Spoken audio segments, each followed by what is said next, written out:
handsome guy got me to read book 2 of his Nikki Heat series, so let's find out what happened.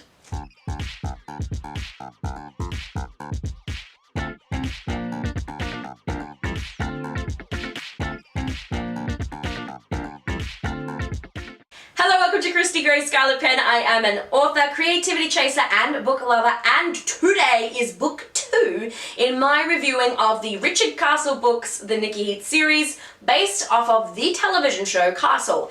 If you don't know what Castle is, it was a detective show where an author, Richard Castle, aka Nathan Fillion, this guy, tagged along with a homicide detective who was his inspiration for his new female character of his novel's best-selling author person, Nikki Heat.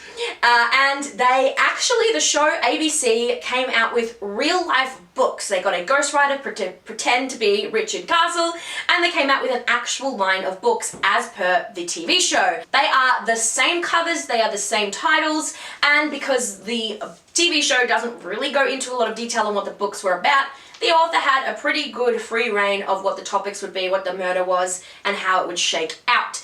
If you haven't seen my review of book 1, Heat Wave, go check that out because you will see how much I disliked that book. There was a lot of inconsistencies. The characters were hard and awful and not consistent with how a fan of the show would have seen Castle writing someone he cares so much about and knows about. However, that was for season 1. It was a season 1 character, season 1 look, so you have to look at it that way, I suppose. This, however, is about book 2, which is called Nikki Heat, and I have thoughts. So, off the bat, I just want to say, book 2, so much better than book 1.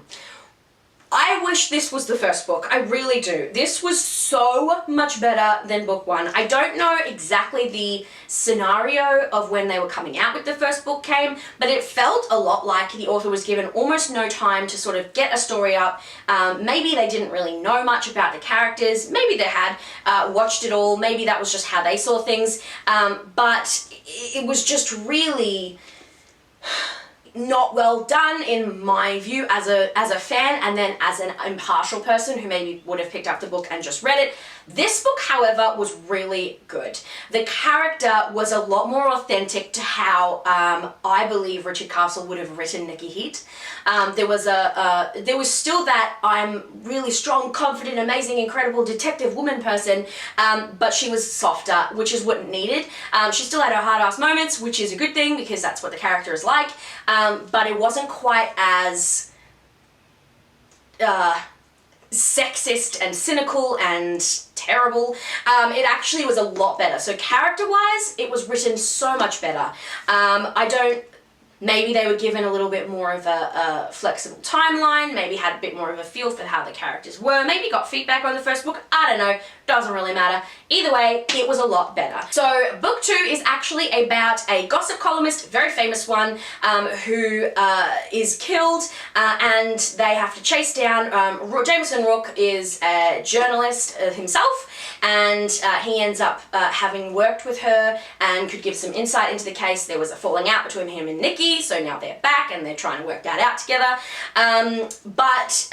Yeah, so there was a gossip columnist, so they got a lot of, because of the story content idea, like the way the murder was set out, she knows a lot of famous people, she knows a lot of variety of people, because she writes about all sorts of people.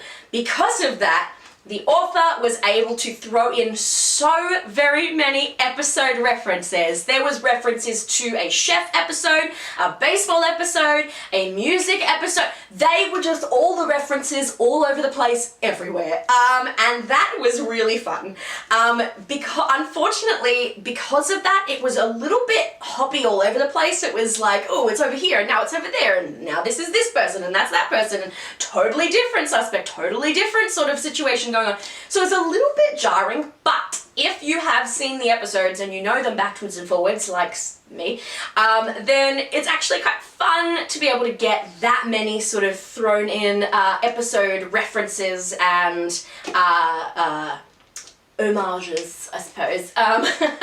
It was really nice and it was really fun. So it was a lot to absorb because of that, which was crazy. If it was any other book and it wasn't referencing episodes, it would have been too much to absorb and it would have just been a crazy crazy show.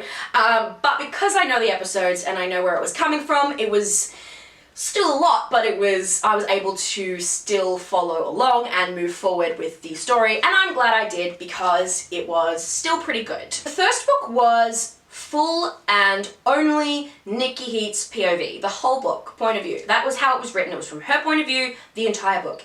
This did things a little bit differently. Book 2 actually ended up doing a little bit of head hopping. So we went one paragraph, like most of the chapter might have been in Nikki Heat or Jameson Rook, or I think we even had another detective point of view, but occasionally you'd get a paragraph or a little bit which went into someone else's POV just to sort of give that background and that context.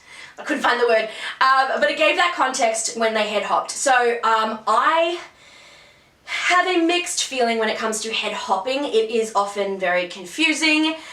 This was done okay. I think it was okay. I don't know that, I think he really only went for it when it was necessary, and there was only a couple per chapter, which is a good way to do it if you're going to head hop. But I think head hopping in general is pretty frustrating, but I think he did pretty well. So from a fan perspective, this was a lot more satisfying than book 1. It was a nicer portrayal of Nikki Heat, which is a reflection of Detective Beckett in the show. It was a solid plot, actually. The storyline was solid compared to the last one, which didn't feel so great. It felt like more of a TV show format. This felt a lot more of a book format, and the actual story itself was a lot more interesting, and it fell together a lot better. And so I was really happy with that. I think props for book 2. If book 2 had been book 1, I would have been so much more satisfied, and I actually would have continued reading a lot sooner. But from a fan perspective, it was really fun to read this and to see all of that stuff thrown in. It was a treat.